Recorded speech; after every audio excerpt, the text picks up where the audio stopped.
Saya udah nggak ingat apa-apa lagi.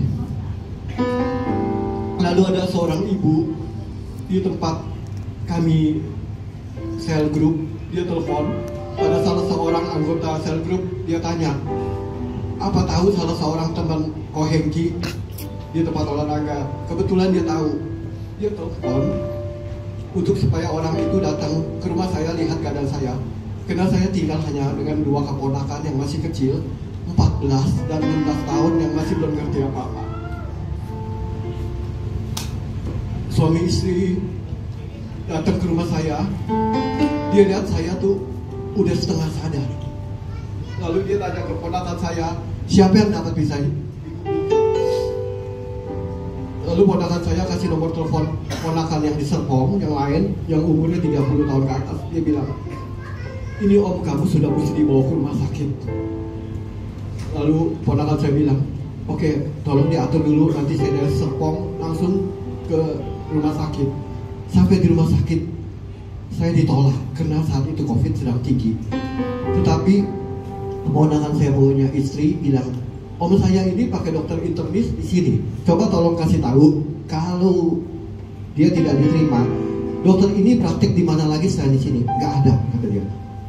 Akhirnya saya diterima masuk IGD. Karena saat itu yang saya bisa lakukan, saya hanya pukul-pukul kepala, sakit. Dan dari pihak IGD dipanggillah dokter ahli bedah saraf. Lalu saya di CT scan. Dokter panggil ponakan saya, saat ini juga om kamu harus dioperasi karena ada pembuluh darah yang pecah dan ada penyumbatan.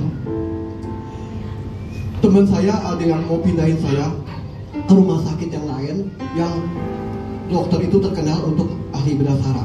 Lalu ponakan saya bertanya dengan dokter ahli bedah saraf yang mau menangani saya. Dokter itu bilang, jangan, berbahaya. Karena kalau om kamu dibawa naik ambulan, bisa terjadi pendarahan yang hebat dan om kamu bisa seketika meninggal.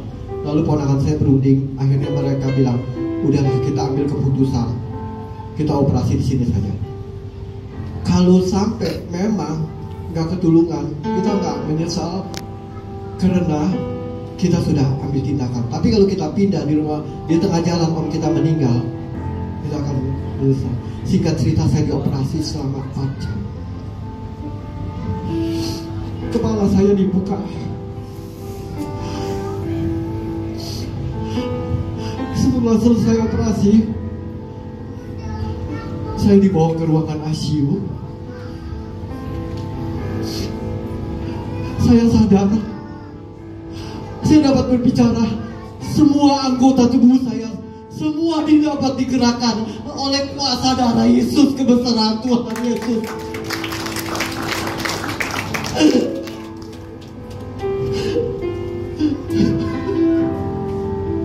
Terima kasih Tuhan.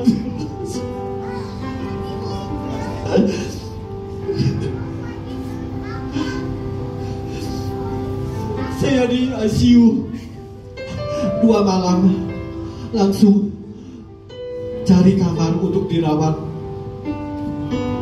Setiap hari dokter yang operasi saya datang visit. Di hari keempat, dokter itu bilang, Pak Hengki besok boleh pulang, tapi dengan persetujuan dokter dari internis. Lalu dokter internis datang. Saya bilang, dokter, oleh dokter yang bedah, saya diizinkan pulang, tapi harus seizin dokter. Lalu dokter internis saya bilang, oh ya boleh. Sebelum pulang, saya menghadap dokter yang operasi kepala saya. Dia bilang, Pak Hengki, di rumah tolong hati-hati ya, karena saya pulang tanpa kepurung kepala. Memang layaknya kalau orang operasi kepala nggak bisa langsung dipasang, masih bengkak. Pak Hengki jangan jatuh, jangan kebentur. Jadi saya pulang dengan perban. Singkat cerita 3 hari kontrol, seminggu kontrol, sampai dicabut benang. Saya tanya, dok saya udah boleh keramas belum? Dia bilang boleh, tapi hati-hati. Singkat cerita 2 bulan kemudian dokternya, dokter, kapan om saya bisa dioperasi kembali untuk dipasang batok kepalanya? Lalu dia bilang, suruh om kamu datang dulu kemari, saya mau lihat perkembangannya. Karena setelah cabut benang saya nggak pernah kontrol lagi. Lalu saya datang, dilihat kepala saya masih agak membesar, tapi saya dipencet kiri kanan, ditanya sakit nggak pak? Saya bilang enggak. Dipencet sekali lagi, sakit? Saya bilang enggak. Ya udah terserah Pak Hengki mau kapan. Saya bilang lebih cepat lebih baik. Kebetulan di tahun 2021 itu di Agustus, yang saya pilih harinya adalah hari besar. Jadi dokter itu bilang, ini hari besar pak, jadi bapak mau maju apa mau mundur? Saya bilang maju aja, lebih cepat lebih baik. Beda dengan waktu saya pertama dibawa ke rumah sakit, saya nggak sadar. Tapi sewaktu saya datang yang kedua kali itu, semua saya urus sendiri. Walaupun ditemenin oleh kakak saya dan ponakan